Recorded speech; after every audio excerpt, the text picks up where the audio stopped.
오늘은 성경적 승리에 대해서 살펴보겠습니다.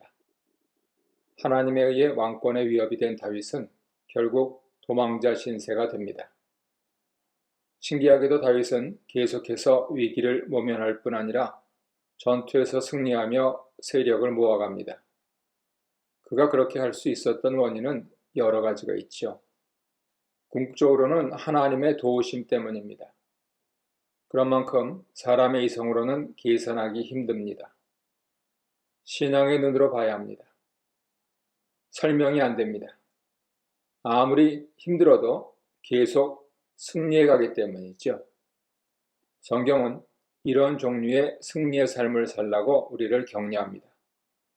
과연 다윗은 어떻게 이런 삶을 살 수 있었을까요?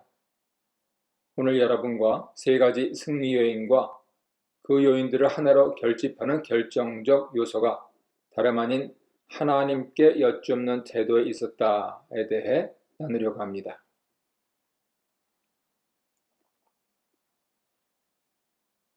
왕이 되기 전 도망자 신세였던 다윗이 계속 승리해 나간 세 요인이 있습니다. 첫째, 전통. 둘째, 상황. 셋째, 하나님의 섭리입니다. 전통, 상황, 섭리입니다. 요즘 같은 세상에서는 승리는 고사하고 생존하기도 힘듭니다. 그런데 생존조차 힘들어하는 이들 사이를 뚫고 세대를 이어 잘도 사는 사람들이 있습니다. 신앙의 눈으로 볼 때 전 세계에 흩어져 살면서도 그런 사람들의 특징이 있습니다. 스스로 다윗의 자손들이라 합니다. 혈통적으로 그렇다는 뜻이죠. 심지어 국기조차 다윗의 별입니다. 부부가 첫날 밤을 다윗의 별 위에서 지냅니다. 그렇게 태어난 아이들에게는 이렇게 말한다고 합니다. 그 일은 다른 사람들에게나 좋은 일이지 너에게는 아니야. 너는 특별해. 너는 달라. 너는 유대인이야. 다른 매력을 가지고 있고 다른 가치관을 가지고 있어. 우리는 혈통적으로 다윗의 자손은 아닙니다. 하지만 예수님을 통해 영적으로 다윗의 자손입니다. 오늘 성경을 진지하게 들으며 과연 우리가 어떻게 어떤 승리를 하게 되는지에 대해 생각해 보시기 바랍니다. 혈혈단신으로 도피하기 시작한 다윗이 아들람에 이르자 사울왕 치하에서 목숨의 위협을 느낀 부모님부터 시작해서 어느덧 400명의 사람들이 모여들었습니다. 사회적으로 약자들입니다. 기득권의 피해를 본 사람들입니다. 자기 혼자 피해 다니는 것도 힘든 다윗에게 처음에는 힘이 됐을지 모르나 갈수록 부담이 됐을 것입니다. 그래서 다윗은 우선 부모님을 이웃나라 모압 왕에게 부탁합니다. 그렇게 할 수 있었던 근거는 자신의 증조 할머니가 모압 출신인 룻이었기 때문입니다. 왜 오늘 성경인 사무엘서 앞에 룻기가 자리 잡고 있는지 이해할 수 있죠. 이렇게 적용해 보세요. 우리가 왜 이민을 와서 캐나다에 살고 있나요? 하나님께서는 우리로 하여금 이 땅에 와서 살게 하셨습니다. 왜 그러셨을까요? 어쩌면 그때까지 예수님 재림하시지 않으시면 우리가 중조모가 되는 시대에 이르러서야 이해할 수 있을지 모릅니다. 다윗이 승리할 수 있었던 데는 아주 오래전부터 하나님의 치밀한 계획이 전제되어 있습니다. 다윗으로서는 상상할 수 없었던 일이지요. 모압 전통이 부모님을 안전하게 모실 수 있게 했고 나아가 다윗이 착실히 실력을 쌓아가는 발판이 됐습니다. 오늘 말씀을 들으시는 여러분의 가정이 한국인 크리스천 이민자의 전통으로 승리하시기 바랍니다.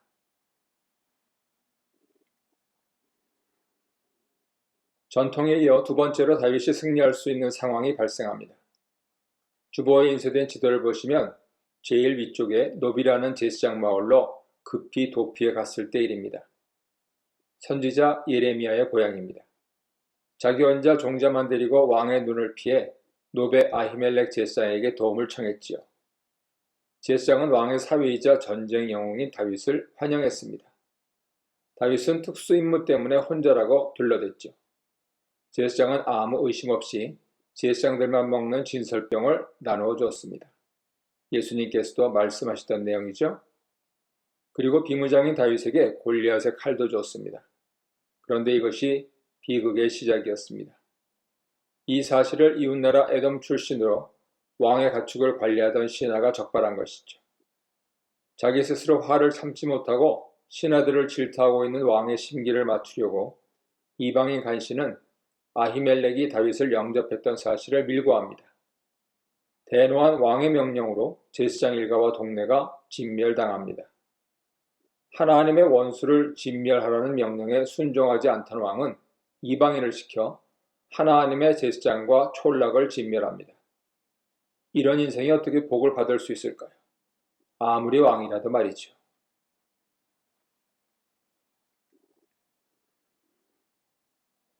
그때 아비아달이라고 하는 제사장의 아들이 간신히 목숨을 건집니다. 그는 목숨보다 더 중요한 제사장의 에봇을 지참했습니다. 사무엘상 23장 6절 보세요. 다윗에게 찾아갔습니다. 다윗은 이 모든 비극의 출발점이 자신이라고 합니다. 그의 아버지가 자신을 보호했던 것처럼 자기도 아비아달 제사장을 보호하겠다고 밝힙니다. 아비아달은 후에 다윗 왕국의 제사장이 되지요. 그보다 그가 에봇을 지참한 점이 중요하게 부각됩니다. 하나님의 뜻을 아는 방편입니다. 우리에게 적용하면 성경과 기도입니다. 에봇은 성경이 없었을 때 하나님의 뜻을 분별하기 위해 쓰여진 거룩한 물건입니다. 아히멜렉 제사장 가문과 마을의 비극은 다윗으로 하여금 이전보다 가까이 하나님의 뜻을 알 수 있도록 하는 원인이 됐죠. 이후로 하나님의 뜻을 분별해가는 다윗은 사울왕의 표현에 따르면 너무 지혜롭게 행동해서 요리조리 잘 피해 다닙니다. 사무엘상 23장 22절 보세요. 별로 넓지도 않은 땅에서 10여 년의 도망자 생활을 했습니다. 심지어는 자신의 부족 사람들도 그가 그들 가운데 숨어 있다고 왕에게 보고했음에도 불구하고 잘도 피해 다녔습니다. 그것은 다윗이 하나님의 뜻을 여쭈어가면서 살았기 때문입니다. 사랑하는 성도 여러분, 미국 중앙은행의 재정 긴축용 기준금리 대폭 인상, 우크라이나 전쟁으로 대부분의 물류 공급 제한이 극한으로 치닫고 국제 유가가 상상을 초월하고 있는 이때 하나님은 원하십니다. 우리 크리스천들이 하나님의 뜻을 분별하여서 세상의 거친 파고 속에서도 제대로 멋있게 잘 살아드리기를 말이죠. 거친 파고를 헤치고 파도를 타고 즐기기를 원하십니다.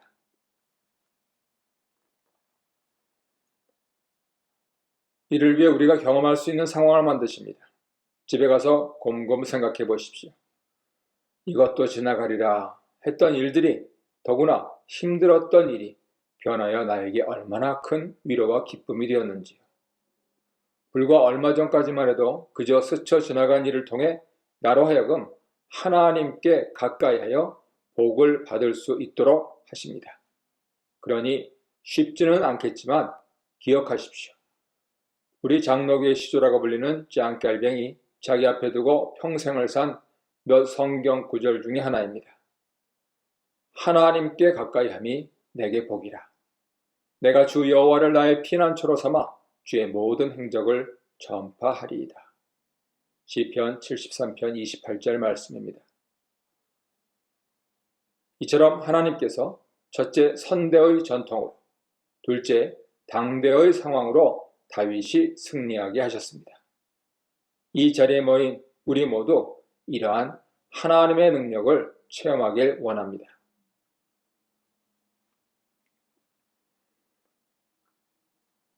그런데 오늘 본문은 다윗의 입장에서 보자면 더 힘든 일입니다. 자신은 고사하고 자신을 따르는 400명과 그들의 처자들, 얼마나 부담스럽습니까? 이런 가운데 급보가 날라듭니다. 블레셋 사람이 다윗의 부족에 속한 구일라라는 고을을 공격하여 추수한 것을 다 빼앗아갔으니 도와달라고 말이죠. 사울 사람들은 왕에게 징집되어 노약자밖에 없는 상황으로 이해됩니다. 이러지도 저러지도 못할 상황입니다. 도우면 자신의 위치가 발각됩니다. 위기가 발생합니다.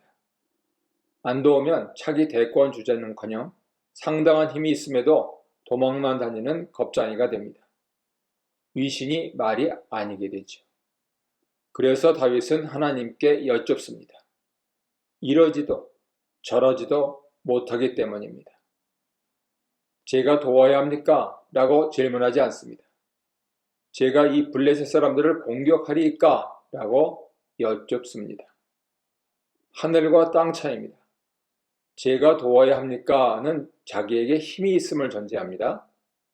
제가 블레셋 사람, 동족을 약탈한 이 블레셋 사람들을 공격하리까는 하나님 승리하게 하실 거죠? 를 전제합니다. 다윗의 기도 목적을 간파하신 여호와 하나님께서 가서 블레셋 사람들을 치고 그일 나를 구원하라 하십니다. 승리하게 하겠다는 말씀입니다. 너를 구원자로 삼겠다는 말씀입니다. 이럴 때 꼭 내부에서 반대합니다. 다윗이 자, 하나님 말씀하셨으니 가서 이 블레셋 사람들을 공격하자 했던 모양입니다. 이러니까 다윗의 사람들이 반응합니다. 보소서 합니다. 지금 제정신으로 하는 말이냐 되묻습니다. 처자까지 딸린 이 많은 사람들이 우리들의 고향에 겨우 숨어 있는데 드러내놓고 가서 전투를 하자니 말이 되느냐 합니다. 전형적으로 안 되는 집안과 나라 모습이죠. 되는 집안은 어떨까요? 사람들이 진정 하나님 뜻입니까? 당신이 순종하는 겁니까? 이걸 묻습니다. 적지 않은 사람들이 모였지만 아직 시스템이 제대로 갖춰지지 않은 상태에서 다윗이 할 수 있는 일은 다시 하나님께 여쭙는 것이었습니다. 하나님께서 다윗의 믿음을 보시고 다시 대답하십니다. 일어나 그일라로 내려가라. 내가 블레셋 사람들을 네 손에 넘기리라.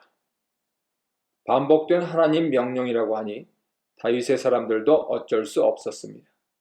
시스템이 갖추어져 가는 첫걸음입니다. 결과는 간단합니다. 블레셋 사람들과 싸워 그들을 쳐서 크게 죽이고 크게 쳐서 죽이고 가축을 끌어오고 그일라 주민을 구원합니다. 그리고 마음 아픈 일이 일어납니다. 도움을 주고 재산을 회복한 그일라 사건으로 다윗이 위기에 빠집니다. 다윗의 위치가 발각되었습니다. 혹시 했는데 역시 자기 부족들 가운데 숨어있던 것이 알려졌습니다.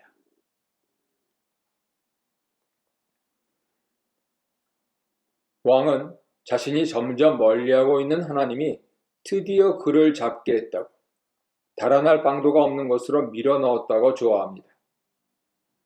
예나 지금이나 정보전쟁입니다. 왕의 군대가 집결해서 이동하고 있음을 알자 다윗은 급히 하나님께 여쭙습니다. 자신이 첩보를 받았는데 중요한 질문입니다. 11절에 그일라 사람들이 나를 그의 손에 넘기겠나이까? 주의 종이 들은 대로 사울이 내려오겠나이까? 이스라엘의 하나님 여호와여, 원하건대 주의 종에게 알려주옵소서 합니다.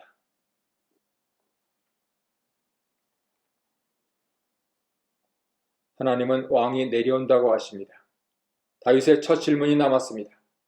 하나님은 그일라 사람들이 다윗을 왕에게 넘기리라 하십니다. 얼마나 황당합니까?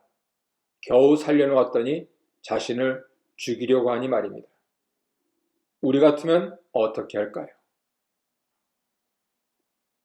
다윗은 미련 없이 그일라를 떠나 갈 수 있는 데까지 갑니다. 하나님 도움으로 내가 살린 너도 살고 나도 살자입니다. 그러자 왕은 복귀 명령을 내립니다. 여기서 중요한 사실을 성경은 말합니다. 13절을 보면 급히 36개를 놓은 다윗의 사람을 600명가량이라고 합니다. 너도 살고 나도 살자 하면 생기는 결과입니다. 몸으로는 더 힘듭니다. 그러나 광야 요새에서나 십광야 산골에서나 왕이 매일 찾아도 위태롭지 않습니다. 단 한 가지 이유입니다. 하나님이 다윗을 왕의 손에 넘기지 않으시기 때문입니다.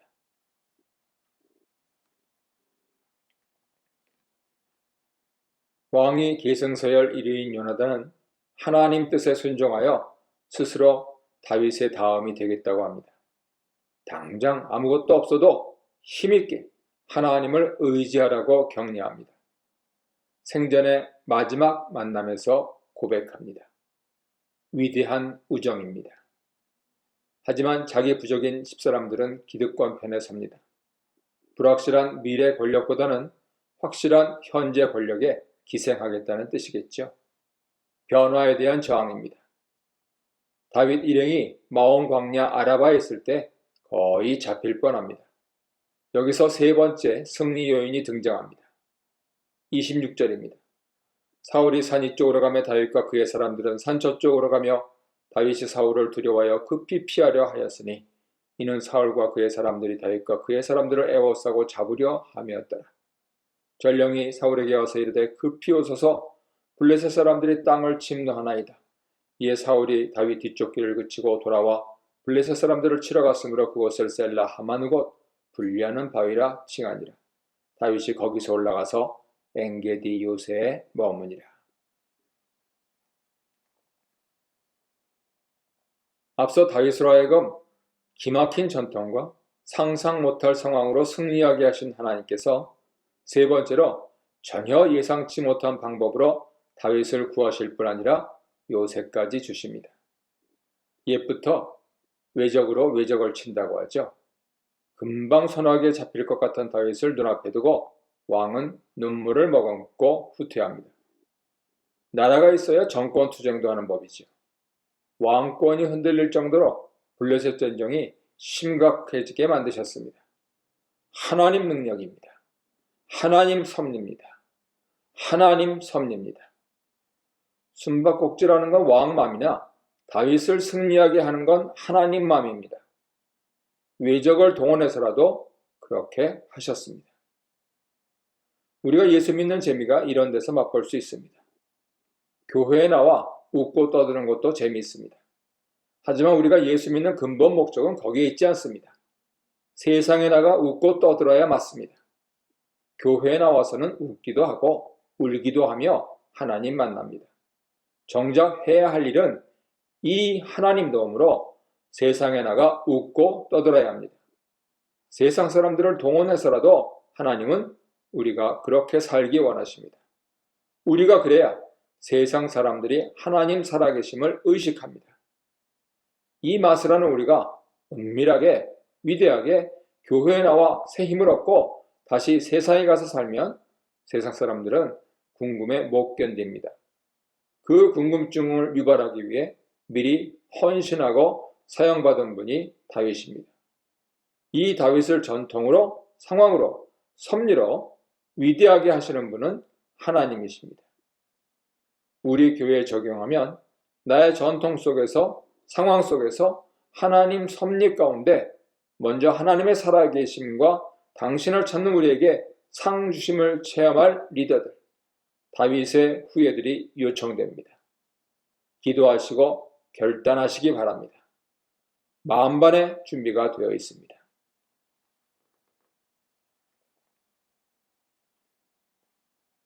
안 보여줘도 그럭저럭 살 수 있습니다. 보여줄 수 있으면 너도 살고 나도 삽니다. 어제 묵상집을 전달받았습니다. 배달하시는 장로님이 우리 총회와 노회와 교회 일을 듣고 하나님 찬양을 했습니다. 우리 교회는 이제 변혁의 시대를 시작합니다. 우리가 순종하면 하나님께서는 하나님 때에 건축하십니다. 건물도 주시고 사람도 주십니다. 이 시간 우리가 스스로 질문하기 원합니다. 나는 이 하나님의 역사에 자리매김하고 있는가? 우리 교회는 그렇게 여러분이 복된 삶, 승리의 삶을 살기 원합니다. 여러분을 여기까지 인도하신 그 전통과 상황과 섭리 속에서 계속 승리하셔서 다윗처럼 우뚝 서시기 바랍니다.